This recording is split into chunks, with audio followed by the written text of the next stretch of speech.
மிதுன ராசிக்கான பெண்கள் உங்களை பத்தி தான் நம்ம இன்னைக்கு பார்க்க போறோம். ஏங்க எங்களை பிடிக்க மாட்டேங்குது? நாங்க நல்லவங்களா தானங்க இருக்கோம். நாங்க என்ன செஞ்சாலும் ஏதாவது ஒரு வகையில எங்களுக்கு ஒரு பிரச்சனை வந்துட்டே இருக்கு. என்ன காரணங்க?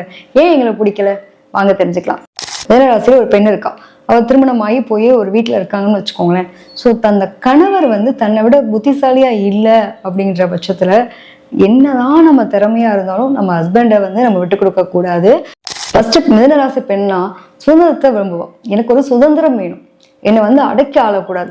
அவங்க ஒரு ஒரு பட்டர்ஃப்ளையா இருக்கட்டும், ஒரு பறவையா இருக்கட்டும், எப்படி அது இஷ்டத்துக்கு பறந்து அது இஷ்டத்துக்கு அழகா ஒரு வாழ்க்கை வாழ்த்துல இது மாதிரி உங்களை அடக்கி ஆளுனா பிடிக்கவே பிடிக்காது. ஒரு விஷயத்த நீங்க எதை செய்யாதான்னு சொன்னீங்களோ அதை வீமுக்குன்னு செய்வாங்க.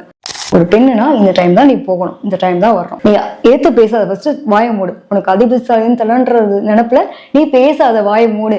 திட்டுவாங்கல்ல, இதெல்லாம் யாரு? நீங்க கண்டிப்பா மிதுனராசிக்காரங்களுக்கு இந்த அனுபவம் இருக்கும். அந்த அடக்கி ஆடுற தன்மை அப்படிங்கிறத தாண்டி அன்பா வச்சுக்கிட்டீங்கன்னா இவங்கள மாதிரி அடிபணிச்சு போகக்கூடிய நபர்கள் யாருமே இல்லைன்னு சொல்லலாம். ஸோ அந்த அளவுக்கு இயல்பாவே ஒரு அன்பான ஒரு வார்த்தைகளுக்கு தன்னுடைய எக்ஸ்ட்ரீமான நிலை இறங்கி போய் எல்லாம் பண்ணுவாங்க, பார்த்து பார்த்து செய்வாங்க அப்படிங்கிறது ஒரு நிலை உண்டு.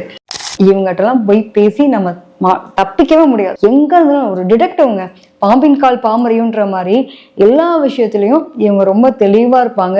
அவங்க கரெக்டா கேப்சர் பண்ணுவாங்க. இப்போ மிதுனராசி பெண்களை இன்ன வரைக்கும் எல்லாம் கரைச்சு கொட்டிட்டு இருந்தீங்க அப்படின்னா அவ அதிபுத்திசாலி தான். ஆனா அந்த அதிபுத்திசாலி இருக்கிறதுனால நீங்க ரொம்ப அழகா வாழ்ந்துட்டு இருக்கீங்க அப்படிங்கிறத புரிஞ்சுக்கிட்டீங்கன்னா உங்களோட வாழ்க்கை ரொம்ப சூப்பரா இருக்கும்.